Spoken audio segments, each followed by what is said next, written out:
यानी परमेश्वर के अनुग्रह को प्राप्त करने के लिए, यानी आशीष प्राप्त करने के लिए हम ऐसा क्या करें जिससे कि हमें परमेश्वर की आशीष प्राप्त हो। पहले तो हमें आशीष के विषय में ये जानना चाहिए कि आशीष कहते किसे हैं। क्या 2 रोटी खा लेना, क्या 2 कपड़े पहन लेना, या फिर एक घर में रहना, क्या जेब में थोड़े से पैसे होना, क्या इसी को आशीष कहा गया है?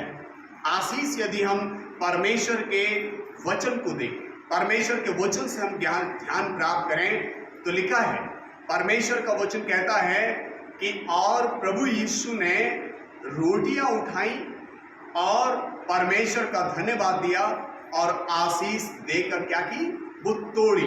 तो लिखा है जब रोटियों पर आशीष दी गई थी तब रोटियों की गिनती जो है वहां पर 5 नहीं रह जाती, या वहां पर मछलियों की गिनती 2 नहीं रह जाती, या वहां पर रोटियों की गिनती 2 या मछलियों की गिनती 5 या रोटियों की गिनती 5 या फिर मछलियों की गिनती 2 नहीं रह जाती, बल्कि परमेश्वर का वचन हमें ये बताता है, परमेश्वर का वचन ये बताता है कि और रोटी और मछलियों की गिनती वहां पर बदल जाती है। यानी परमेश्वर हर चीज को जिस पर आशीष देता है वो उसे बढ़ा देता है।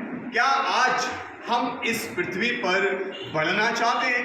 यदि हम पृथ्वी पर बढ़ना चाहते हैं तो अजीज साथियों, उसके लिए हम पर और हमारे काम पर, हमारे कारोबार पर, हमारे घर पर, हमारी जमीन पर, हमारे घर के पशुओं पर परमेश्वर की आशीष का होना अनिवार्य है। यदि परमेश्वर के अनुग्रह को प्राप्त करने की हम बातचीत करें तो हम सीखें इस बात से कि ऐसा क्या किया जाए। धनी आदमी, एक धार्मिक गुरु भी यीशु मसीह के पास आकर यही बात पूछते थे कि मैं ऐसा क्या करूं जिससे कि अनंत जीवन को प्राप्त करूं। क्या किया जाए ऐसा? परमेश्वर का वचन ये बताता है कि जब आहाब राजा रामोत नगर को अपने कब्जे में नहीं कर पा रहा था तो उसने वहां के लोगों से, कुछ मुखिया लोगों से सलाह ली और उनसे जानकारी प्राप्त की कि ऐसा क्या किया जाए जिससे कि हम रामोत नगर को अपने बस में कर लें। अजीजों, परमेश्वर वो परमेश्वर है जो अजीज साथियों असंभव को भी संभव बना सकता है। परमेश्वर वो परमेश्वर है जो कार्य मनुष्य से ना हो सके वो कार्य हमारा परमेश्वर कर देता है। लेकिन उसके लिए ऐसा क्या किया जाए जिससे कि हमें हमारे काम पर, हमारे घर पर, हमारे परिवार पर परमेश्वर का अनुग्रह अर्थात परमेश्वर की दया या फिर परमेश्वर की आशीष पाई जाए। उसके लिए ऐसा क्या किया जाए? अजीजों, इसके लिए हम परमेश्वर के दास याकूब के कुछ इतिहास को देखेंगे।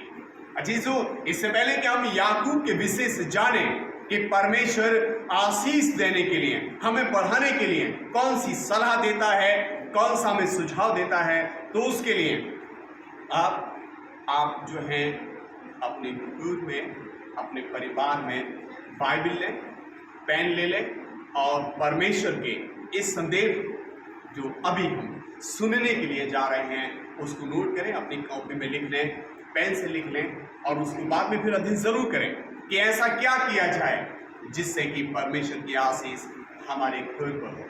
सेवेंथ डे एडवेंटिस्ट चर्च ढक्का हाजी नगर, रामपुर, उत्तर प्रदेश में आपका स्वागत है और हमारे YouTube चैनल यीशु की आवाज में आपका बहुत बहुत स्वागत है। सब सुनने वालों को परमेश्वर बहुत ऐसा आशीष दे। तो हम निकालेंगे परमेश्वर का दास याकूब जो परमेश्वर का सेवक है, जो प्रभु यीशु मसीह का एक अच्छा प्रेरित है, वो क्या लिखता है यहाँ पर 1 अध्याय और उसके 25वें पद में परमेश्वर का दास यहाँ पर किस तरह से लिखता है। यहाँ पर लिखा है, पर जो व्यक्ति, परमेश्वर का वचन यहाँ पर लिखा गया है, पर जो व्यक्ति, यहाँ पर किसी जाति या किसी समुदाय या किसी धर्म या किसी विशेष आदमी की बातचीत नहीं कर रहा है। लिखता है यहाँ पर जो व्यक्ति स्वतंत्रता की सिद्ध व्यवस्था पर ध्यान करता रहता है वो अपने कामों में इसलिए आशीष पाएगा कि सुनकर भूलता नहीं पर वैसा ही काम करता है। Hallelujah, hallelujah. याकूब की पत्री 1 अध्याय और उसके पद 25 में परमेश्वर का दास इस तरह से लिखता है यहाँ पर कि पर जो व्यक्ति, जो भी इंसान हो, जो भी मनुष्य हो, जो जिसे भी परमेश्वर ने बनाया है, अजी साथी, यदि वो एक ऐसे कार्य को करे, वो एक ऐसे काम को अंजाम दे जिसे कि अजी साथियों परमेश्वर ने व्यवस्था नाम दिया है, एक नियम नाम दिया है, एक धार्मिकता नाम दिया है, यदि हम उस काम को जैसा परमेश्वर बताता है, यदि हम बिल्कुल वैसा ही करें, तब परमेश्वर उसका अंजाम यहाँ पर बताता है कि वो अपने कामों में आशीष पाएगा। आशीष किस तरह से मिलेगी? जिस तरह परमेश्वर ने उन 5 रोटियों को आशीष दी। परमेश्वर का वचन कहता है जिस तरह परमेश्वर ने ओबेदोदोम को आशीष दी, जिस तरह परमेश्वर ने अजीज साथियों लाजर को आशीष दी, जिस तरह परमेश्वर ने अजीजो अय्यूब को आशीष दी।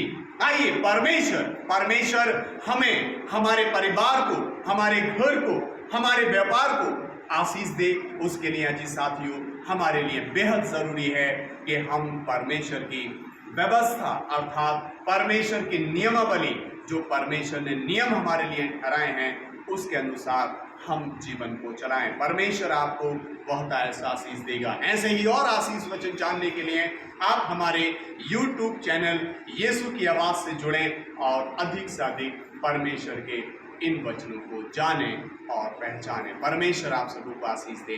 आमीन।